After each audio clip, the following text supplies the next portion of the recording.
Vale, gracias, Zuli. Perfecto. Entonces, nuestro webinar para el día de hoy se llama Usando Elasticwatcher y el módulo de alertamiento para preparar el bistec perfecto. Antes que nada, me gustaría presentarme. Mi nombre es Juan Montoya, soy ingeniero avanzado de Elastic en Knowbit y también soy un amante de la gastronomía. Por eso pueden ver ese título tan singular que tiene esta charla. También está mi número de contacto y mi correo, si les interesa. En cualquier momento pueden contactarme y pueden hacerme preguntas sobre Elastic y yo, de mil amores, trataré de contestarles lo más antes posible lo que tengan. También soy certificado en Data Analyst y también soy ingeniero certificado de Elastic. Comencemos con un breve resumen de qué es el Elastic Stack. Ustedes tal vez o tal vez no conocen ya qué es el Elastic Stack. El Elastic Stack es un conjunto de tecnologías desarrolladas por Elastic que nos permiten realizar proyectos tanto de búsqueda, observabilidad y seguridad. Por un lado, tenemos Bits y Loctas, que son las herramientas que nos permiten ingestar datos. Por otro lado, tenemos Elasticsearch, que es nuestro corazón, es donde vamos a almacenar nuestros datos y es lo que va a realizar el procesamiento. Y por otro lado, tenemos en la última capa, tenemos Kibana, que es nuestra herramienta de visualización de datos. Con todas estas herramientas, pues podemos crear un ecosistema de soluciones bastante amigable para soluciones, digamos, en tiempo real, soluciones de búsqueda, soluciones de análisis. Hablemos un poco más de Elasticsearch. Elasticsearch es el corazón del Elastic Stack. Es un motor de búsqueda que es open source y es de código abierto y está basado en RESTful para realizar peticiones. ¿Listo? Es muy bueno para hacer operaciones en tiempo real, es escalable y distribuido porque tiene una arquitectura basada en nodos. Entonces, si yo quiero crecer, no tengo que crecer las características del servidor, sino simplemente con añadir un nuevo nodo, puedo tener un clúster más grande. No siempre tengo que crecer a lo vertical, sino también puedo crecer a lo horizontal. Al ser distribuido, también nos da una alta tolerancia a fallos y pues alta disponibilidad. Esta arquitectura pues nos da muchos pros. Como les decía, es de código abierto. Si yo voy y busco en GitHub el código de Elasticsearch, puedo acceder a él, no hay problema. Y puedo, pues, de hecho, hay versiones y contribuciones de la comunidad. Tiene un ecosistema de open source muy, muy chévere. Es útil para un montón de casos de uso, desde observabilidad, búsqueda, que es lo más común, seguridad y muchas más, hasta lo que nosotros queramos. Por ejemplo, realmente cabe dentro del caso de uso de observabilidad, pero algo tan específico como la cocina. Eso es un caso de uso muy único que podemos construir, digamos, con Elasticsearch. Hablemos de unas personas que utilizan Elasticsearch. Tenemos el caso de Uber, tenemos el caso de Tinder, tenemos el caso de Rappi, mensajeros urbanos acá en Colombia. Mercado Libre, por ejemplo, Mercado Libre utiliza su buscador Elasticsearch. Tenemos otros casos de éxito como El Tiempo, La Comisión de la Verdad, incluso Adobe está acá. Y un montón de empresas más. Cada vez son más y más las empresas que utilizan Elasticsearch porque al tener un abanico tan amplio de soluciones, pues va a cubrir alguna necesidad que tenga las empresas en general. Lo más seguro es que alguna necesidad que tenga tu empresa la podemos cubrir con Elastic Stack. Hablemos un poco más de observabilidad. Hay que entender qué es y para qué sirve la observabilidad. Podemos comprender la observabilidad como un conjunto de acciones. Estas acciones pueden ser para monitorizar un sistema, que es solo una parte de la observabilidad, como veremos más adelante, o para reaccionar ante eventualidades. Esta predicción del futuro y anteponernos al futuro es lo que hace que la observabilidad sea algo tan relevante.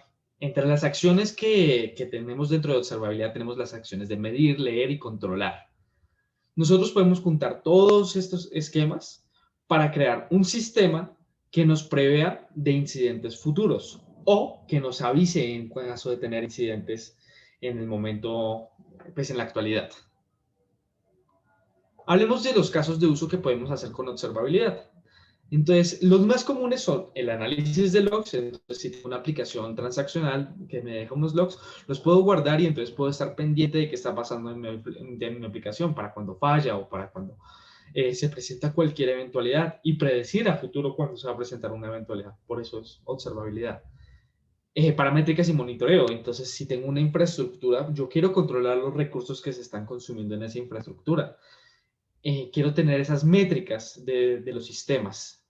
Para gestión de rendimiento de aplicaciones, junto con el módulo de APM, nosotros podemos instalar en nuestra aplicación un cliente muy pequeñito que nos permite medir, saber en qué está gastando nuestra aplicación el tiempo, saber en qué nuestra aplicación está mal optimizada. Todos estos detalles y para tener control absoluto sobre nuestra aplicación y sobre lo que utiliza, podemos utilizar el Elastic Stack. Por último, también podemos medir los SLAs. Entonces, si queremos ver los rendimientos de nuestras áreas de operaciones o queremos ver cómo estamos en tema de cumplimientos, pues también lo podemos utilizar para observar. Esos son los casos más comunes, pero miren el ejemplo que vamos a ver hoy. Estamos midiendo objetos físicos, estamos midiendo la realidad, también podemos observar la realidad. Digamos, en un caso tal vez más real, si yo tengo un data center, me interesa saber tal vez temperaturas de los servidores y saber detalles físicos del ambiente para que mi inversión no se vaya a perder. El límite está en la creatividad que nosotros tengamos para determinar qué podemos observar. Ahora me gustaría hacer una claridad sobre la observabilidad contra el monitoreo. Muchas veces podemos utilizar ambas como sinónimos, podemos referirnos a observabilidad pero utilizando la palabra monitoreo o viceversa, pero hay unas diferencias sutiles. El monitoreo es una actividad proactiva. Entonces, él se trata de anteponer a lo que va a suceder, mientras que la observabilidad es una actividad reactiva. Ya con el conocimiento de las métricas, de las aplicaciones, de lo que estamos observando, podemos prever antes de que sucedan las eventualidades. Esa es la gran diferencia de la observabilidad. El monitoreo se limita a reaccionar en el momento en el que surgen las eventualidades. La observabilidad elimina las eventualidades desde antes. Ese es el objetivo. Pero ambas tienen una base fundamental que es el alertamiento. Por eso lo vemos ahí en rojo. Ambas tienen eso y es muy, muy importante. La observabilidad también tiene otro control y es otra característica y eso va relacionado con el alertamiento. Nosotros el alertamiento tenemos que hacerlo de una forma específica y ahí es cuando tenemos que entender los conceptos de control activo y control pasivo. Les tengo una meta. Supongamos que tenemos un boiler, uno de esos calentadores de agua muy comunes en Estados Unidos. El boiler tiene una llama a gas por dentro para calentar el agua. Si nosotros nunca utilizamos el boiler, eventualmente va a explotar. Sin embargo, si nosotros lo utilizamos demasiado, nos vamos a quedar sin agua caliente. Por eso, pues los boilers cuentan con una serie de sensores que detectan medidas de presión y temperatura para que ninguno de estos escenarios suceda. ¿Listo? Esto nos da ya un entendimiento principal para entender qué es el control pasivo y el activo. Hagamos el símil en la metáfora. Nuestro control pasivo sería simplemente tener una llama. Ahora, si nosotros lo transportamos a nuestra infraestructura, el control pasivo es la confianza que nosotros tenemos en nuestra infraestructura o aplicación. Entonces, digamos, el control de errores que existe dentro de la aplicación o los mecanismos de alta disponibilidad que existen dentro de la infraestructura. Ese es nuestro control pasivo. Eso nos da una confiabilidad, pero no nos prevé al 100% de todas las eventualidades. Por eso necesitamos un control activo, algo que reaccione cuando suceda algo. Algo que nos notifique. Puede ser, digamos, que un dispositivo está fallando o que parte de nuestra infraestructura se cayó o todo lo que a nosotros se nos ocurra para reaccionar ante eventualidades que surjan en nuestra infraestructura. No simplemente la confianza en nuestros diseños es suficiente. Necesitamos mucho más, necesitamos un control activo. Ya entendiendo todo eso, me gustaría contarles un poco del caso de uso que vamos a ver el día de hoy. Aquí es cuando entramos al terreno de la cocina. Aquí es cuando empezamos a hablar un poco de gastronomía. El caso de uso de hoy es una técnica de cocina francesa que se llama sous vide, que significa al vacío.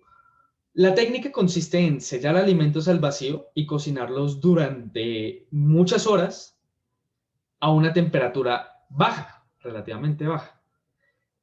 Entonces, para lograr este método, pues necesitamos un runner, que es un aparato que se encarga de poner la temperatura del agua durante un largo periodo de tiempo a una temperatura exacta, una selladora de vacío, porque pues como ustedes ven en la imagen, los alimentos van sellados al vacío, bolsas de sellado, porque pues necesitamos unas bolsas especiales, alimentos, lo que vamos a cocinar, y pues el recipiente que contenga el agua.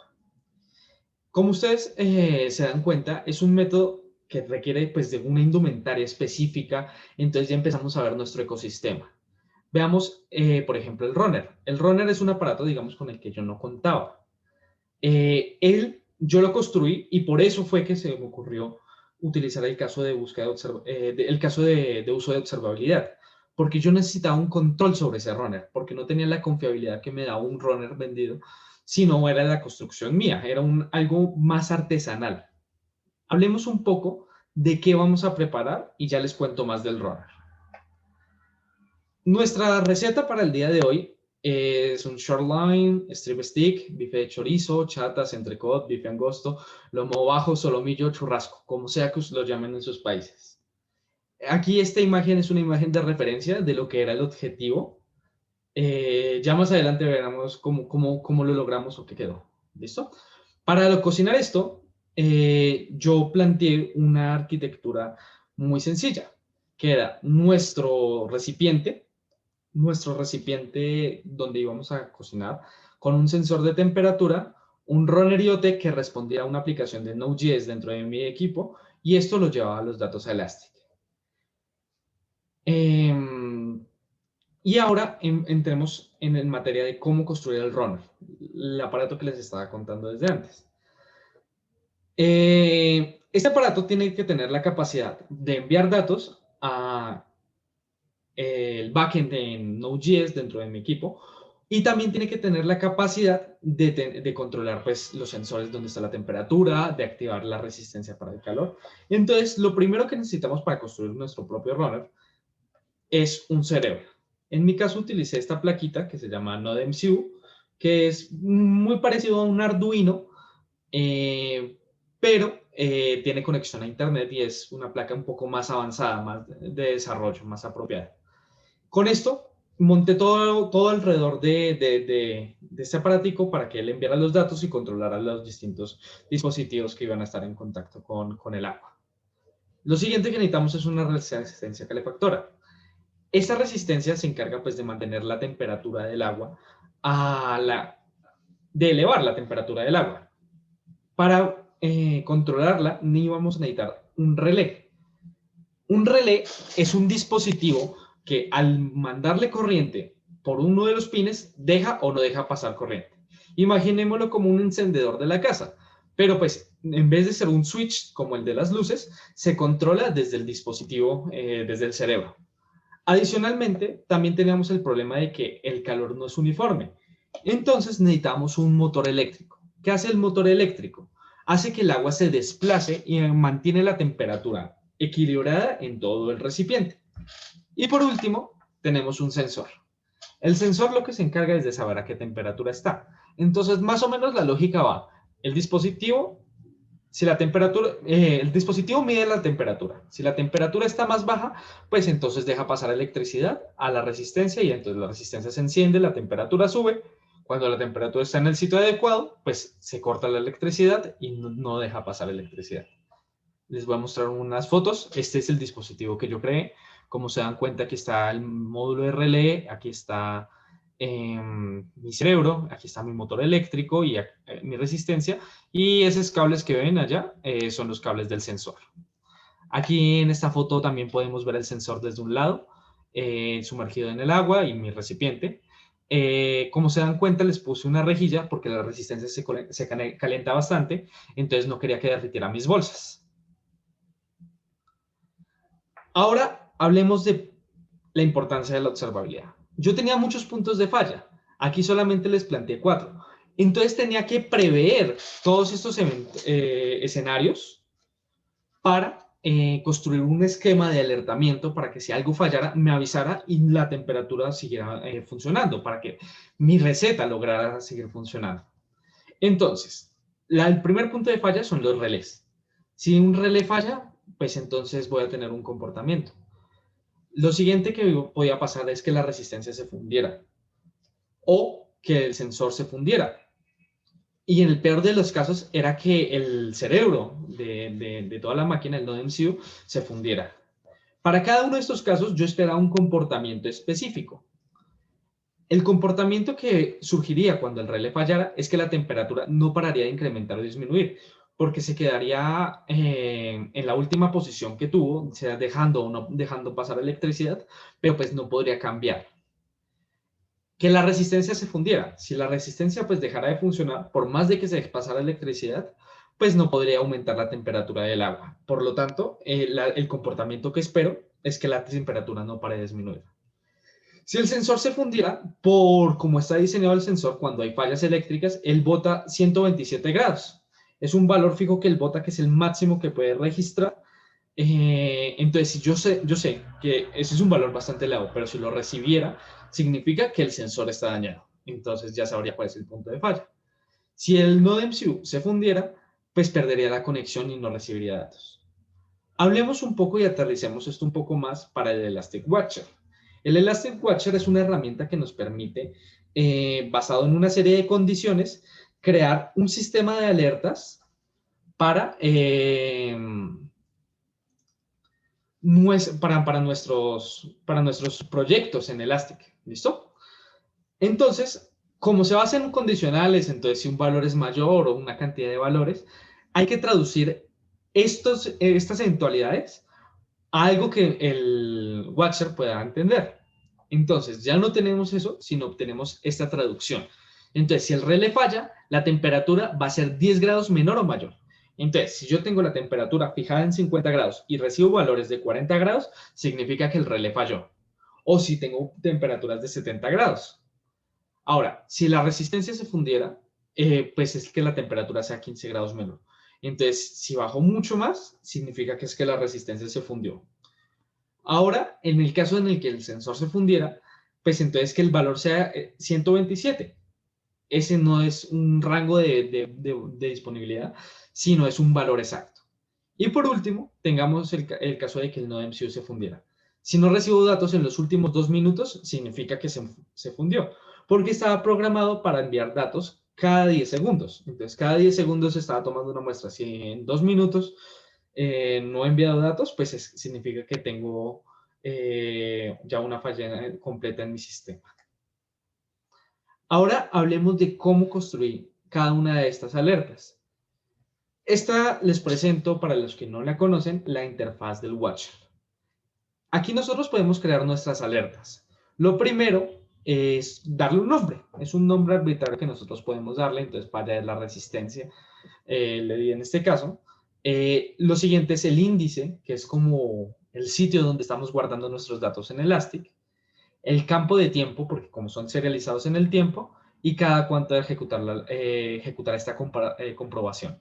Entonces, cada minuto va a estar ejecutando la condición que le pongamos acá. Y si se cumple esa condición, pues entonces él va a ejecutar una acción. Entonces, para este caso, vamos a utilizar el promedio de temperatura de todos los documentos. Está en menos de 60 por los últimos 5 minutos. Entonces, si el promedio está en menos de 60, significa que la resistencia se falló, entonces tengo que ir a ver. Adicionalmente, uno le puede colocar acciones que pueden ser enviar un correo, pueden ser generar casos de Jira, generar una llamada con PagerDuty, o puede ser, por ejemplo, también conectarse a nuestras aplicaciones por medio de webhooks para ejecutar una acción ya más específica. También podemos dejar logs y cosas más simples, pero pues esas son las acciones más comunes. Lo último que haríamos es crear alerta. Si yo le doy acá en Show Request, esto es una foto, pero bueno, él me muestra cómo está construido esto por detrás, cómo está la lógica de esta alerta, porque esta interfaz lo que hace es traducirlo a código que entiende Elastic. Y ese es mi segundo caso. Yo también puedo crear alertas más específicas utilizando programación. Aquí esto es un ejemplo pues ya un poco más avanzado. Entonces tengo un condicional para que cuando sea mi valor sea menor que el parámetro mínimo o sea mayor que el parámetro máximo, pues se ejecute. Como yo no tengo ese tipo de rangos en mi interfaz gráfica, pues lo puedo construir manualmente. Entonces aquí yo tengo que el valor mínimo es 50 y el máximo es 70. Si está por fuera de ese rango, pues entonces ejecute mi alarma. Lo mismo con el caso del sensor. En este caso, como yo no tengo un comprobador de igualdad en mi interfaz gráfica, también lo tengo que construir de esta forma. Entonces simplemente le digo, cuando mi valor sea igual a 127, pues entonces ejecute la acción. Y por último, también podemos utilizar esto no solamente para interactuar con los datos que hay dentro de mi índice, de los datos que he recolectado. También lo podemos utilizar para contar documentos, cuántos registros hemos recibido. Entonces, lo que vamos a utilizar es, en vez de un promedio, vamos a utilizar una operación count, que es lo que es, estamos recibiendo registros, listo. Y si los registros hay menos que uno, o sea, por lo menos tenemos que haber recibido uno, entonces se ejecuta la acción. Así sabemos y ya cubrimos esos 4 casos de falla que les presento. ¿Falló algo? Lamentablemente sí falló algo. Falló uno de los relés, entonces la temperatura no paraba de aumentar, aumentó hasta 70 grados. Pero pues gracias al módulo de alertamiento me di cuenta de ello. Afortunadamente también había comprado un módulo doble y fue fácil de solucionar, pero esto demuestra la importancia de tener ese control activo sobre esa solución. Porque si yo no hubiera tenido este control activo, sino simplemente hubiera confiado, pues no hubiera logrado cocinar mi bistec perfecto porque tenía una falla y esa falla nunca me hubiera percatado o me hubiera percatado muy tarde. Por último, ¿y si funcionó? Sí, la respuesta es sí. Y les quiero mostrar un poco del timelapse de las fotos de lo que se cocinó para que pues demostrar de que funciona toda la invención y toda esta arquitectura montada para cocinar el bistec perfecto. Aquí tenemos nuestro corte sellado al vacío con aceite de oliva congelado, ajos, sal y pimienta. No tiene nada más. Quiero que noten el cambio de color después de la cocción. Como se dan cuenta, hay un cambio de color. Este método de cocina funciona con un sellado inverso. Eso significa que la carne se sella después de cocinada. Entonces, aún no hemos terminado. Después de eso, lo que tenemos que hacer es calentar una sartén con un poco de aceite de oliva y mantequilla y sellar la carne. Una vez la hayamos sellado, ya podemos cortar y servir. Este es el resultado final. La carne está deliciosa. Gracias a la Elastic Watcher y al alertamiento logré tener el bistec perfecto, una carne de calidad de restaurante, pero en casa. Y estoy realmente pues muy contento. Espero poder replicar esta solución en muchas más recetas y pues espero que ustedes se animen a hacer algo similar, que se animen a construir soluciones basadas en el Elastic Stack para solucionar problemas de su vida o que busquen soluciones con el Elastic Stack para sus empresas. Muchas gracias a todos por haber participado, por haber estado acá, por haberme atendido. Espero no haberles dado mucha hambre. Y cualquier duda, pues por el chat me pueden contar. Muchas gracias, Juan. ¿Alguien tiene alguna duda? Pueden poner en la chat y Juan puede contestar las preguntas.